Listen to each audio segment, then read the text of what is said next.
lan la ban besoin le gouvernement le pouvoir bi am tey jii pour que Pape Alé des prison dans ces conditions là.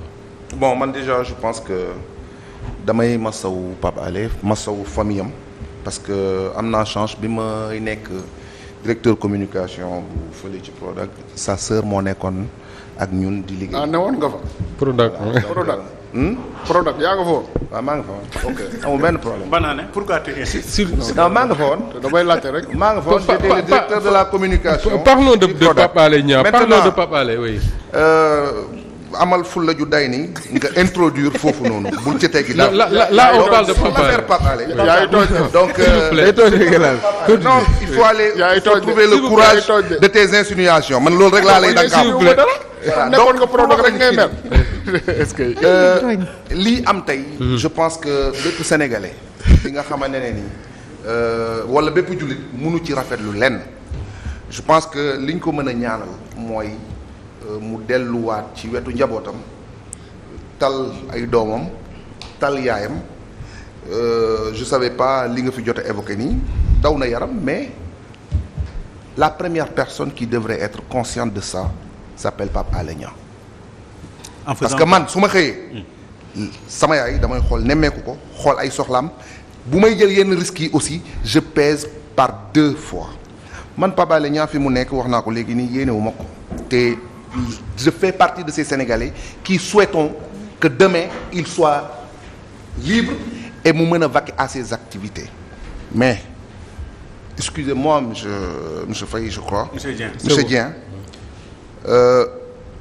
J'ai vu beaucoup de sagesse ci ce discours depuis le début de cette émission mais dinaa la wax avec courage avec beaucoup de respect que vous n'êtes pas en train d'aider cette corporation qui est la presse sénégalaise parce que aujourd'hui vous devez être les garants yi nga xam ne yéen ay protéger presse parce que presse du caaxaan presse fépp foo dem ci àddina bi fépp foo dem dans les grandes démocraties la presse elle joue un rôle majeur.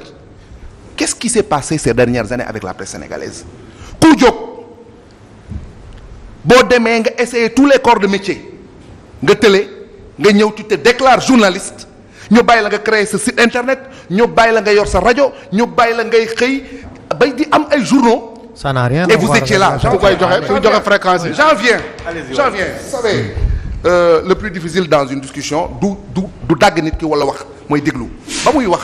d'accord ma ci ak moom ci lu bari mais dama ko déglu loolu yar la ak élégance la te man damay wax te dañ may déglu bu soobee yàlla donc jàppale woo leen métier bi nga xamante ne tey dafa bokk ci li nga xamante ne day garantir suñu démocratie ku jóg ñëw beaucoup de gens aujourd'hui jóg nañ fi déclaré wu tey xameetuñu journaliste ba animateur ba ak ki nga xamante ne tey dañ ko former am na carte de presse wala amu ko bu ñu toogee ba en 2023 le débat sur la carte de presse muy posé wu au Sénégal à qui la faute vous pensez à qui la faute tey le cas Pape Alé Niang aujourd'hui on en parle comme un journaliste mais man wallahi balaa lii di xew ça fait longtemps j'avais arrêté de regarder Pape Alé Niang comme un journaliste tout comme j'avais arrêté di xool Yakham Mbaye comme un journaliste malgré qu'il est avec nous tout comme bàyyi woon naa di xoolee Abdou Latif Coulibaly comme un journaliste nañu dëggu te wax dëgg ci réew mi il y a des hommes politiques qui sont là bokkoon dans une corporation ñu xëy ñu simmi malaanu corporation boobu di def leneen c'est des hommes politiques ils ont toujours été là di servir des hommes politiques. et donc c'est pourquoi vous ay worma ay nit.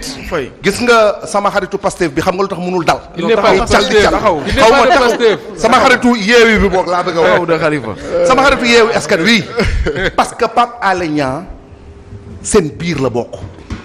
Pape Alé Niang boobu vous l'avez vu comme ni Yakham Mbaye bokkee sunu biir muy ànd ak président Macky Sall di political Macky Sall Pape Alé Niang ànd ak Ousmane Sonko ànd ak Khalifa Sall ci Khalifa la njëkkee balaa moo àgg ci yeewi bi il a fait le tour du Sénégal ak Khalifa Sall donc il s'agit de qui il s'agit du journaliste wala il s'agit de l'homme politique liberté de presse seul un ayant droit moo ci war a bénéficier wu. mais li mu doon def est-ce que c'était l'exercice de métier de journaliste maanaam li ñu ko jàppee. non il faut ñu doon bàyyi ko mu wax rek li ñu ko jàppee non plus amul dara ci journalisme di tërërër jërëjëf yàkkamti bàyyi ko rek.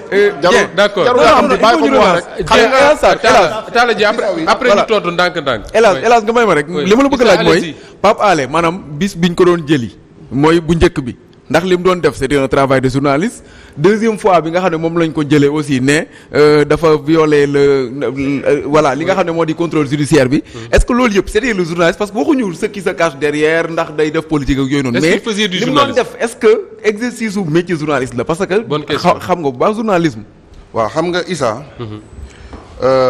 réew mi xam nga lan moo ñu sonal kenn toogatul sa place man soo man laajee loolu tu me demandes de qualifier les faits comme si j'étais à la place du juge man li ma mën a def mooy jàngat situation bi ak nit ki ses agissements ces dernières années je m'en tiens à ça parce que lan la ñuy wax et ça m'indispose que ne ko président de la République libéré que ne président wax nañ ko bàyyi d'accord xam nga lu ñuy wax dañu naan ku dugg kaso te ngay politique wala ngay journaliste maintenant man dégguma fi souvent dañu naan président de la République mooy instrumentaliser justice pour que muy dal ci kaw ay hommes politiques c'est là où votre contradiction elle est extraordinaire président de la République moom mooy tëjlu les hommes politiques wala président de la République moom mooy tëjlu ay journalistes. D'accord. Non quand je dis yéen mooy ceux qui défendent Pape Alé de tous bords parce que gis nañ fi ay hommes politiques ñoom Guy Marius Sagna gis nañ fi ñoom Seydi Gassama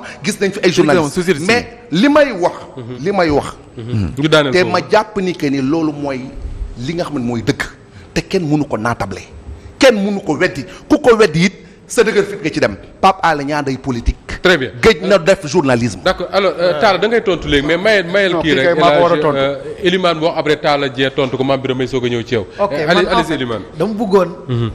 poser question sans demander de réponse laajte en 2012 ou même en 2008 bi Macky Sall génne ci nguur gi Pape Alé Niang ànd ak caméraman topp ko partout boobu ndax da doon politique wala déet. te pourtant non jarul réponse. C'est une fausse question alors. Ce que je veux dire mooy Pape Alé Niang li mu doon def ak Macky Sall. du fausse question de loolu ay question rhétorique. question bi ñu posé rhétorique. d'accord. yow kon doon nga fi journaliste ci diggante bi. non s'il vous plaît s'il vous plaît.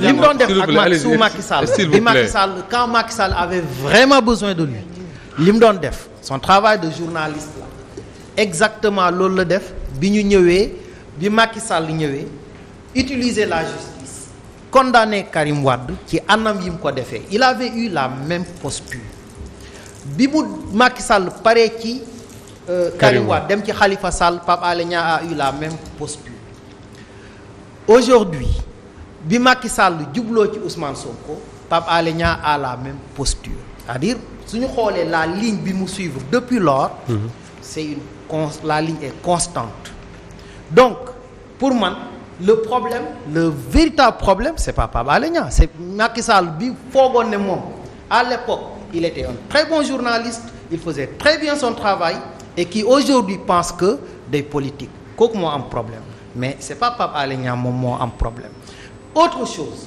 ce que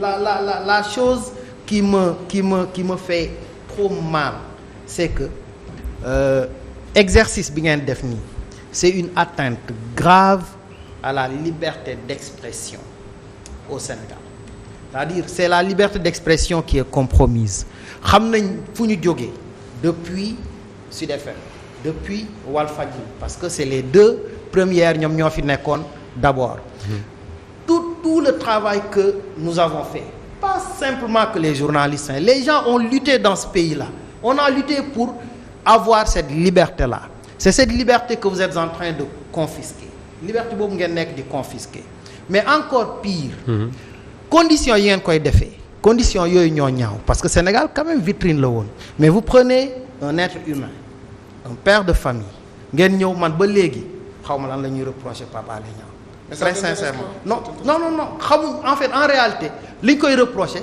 xamuñ lan la parce que man exactement j'ai cherché partout mais gisuma. oui quand El Hadj Sarr dit que da ngeen koy défendre parce que ci yéen la bokk. non ci moom mooy li ma koy expliquer. c'est-à-dire la posture de Pape Alé Niang c'est posture boobu dafa constante. c'est-à-dire même ñun tey suñu ñëwoon si on venait à être au pouvoir. man je pense que posture am bi da koy continuer est-ce que mooy bu baax bi aussi. voilà mais continuer démarrer benn posture continuer ko ba benn période est-ce que loolu tax na mu nekk posture bu baax bi. absolument c'est ça la bonne posture. Réponds donc question donc maintenant benn non c'est la bonne posture maintenant. c'est la réponse. impunité bi am autour de ça xam nga lan moo ñu jaaxal. Pape Alé Niang li ngeen wax ne moom la def ba ngeen jàpp ko c'est moins grave que suñu milliards yi ngeen jàpp di ko salfaañee di ko def lu leen neex te kenn yëngatuwul problème mooy képp ku ànd ak Macky Sall depuis 2012 gis nañu ne dañ leen protéger képp koo xam ne d'ailleurs yow wax nga ko sax d'ailleurs parce que expliqué nga nee nga c'est parce que Pape Alé Niang et politique moo tax ñu jàpp ko c'est exactement ce que tu as dit. xam nga nag man dama am problème Non, ak yow non, depuis non, le début de cette émission. tu Tu as une tendance maladive de biaiser et de galvauder mes propos musuma wax loolu. non mais les propos s'interprètent les propos s'analysent Moussa Ba quand même. les propos s'analysent xam nga non mais soo waxee xam nga dañ koy analyser. kon les propos s'analysent. non man nag donc loolu c'est consciemment que ngay wax analyse bu ay propos la. c'est des déductions que tu fais. allez-y te ñu daaneel foofu élément. quand on fait une analyse de contenu. Oui. li nga wax suñ ko xoolee effectivement. non da ngay wax c'est parce déduction bi nga ci def. dafa nekk opposition parce que loolu ngeen foog te démontré naa ne nekkul opposition dafa am benn constante mais vous pensez que parce que dafa nekk opposition moo tax dañ ko war a jàpp parce que ñi ànd ak Macky Sall en réalité. ak li ñuy def yëpp gars yi di ko wan Cour des comptes barki démb wax na génne infraction pénale génne faute de gestion génne même faux et usage de faux. génne condamnation au passage. ñu ngi toog fii nii. génne condamnation au passage. D'accord. kenn inquiété wu leen y a pas d'autosaisine. d'accord alors bala may ñëw ci chroniqueur yi Talla Dieng dafa am loo xam ne puisque nag yow yaa fi toogal waa CAP El Hadj Sarr ñëwaat na ci et il n'est pas le seul et day baax ñu waxtaane ko mooy le fait de dire Pape Alé defatul woon du journalisme. Moussa Ba balaa mooy tontu en 30 secondes rek. je veux parce que xam naa dina ma tontuwaale. je veux battre en brèche ces propos. parce que j'ai jamais dit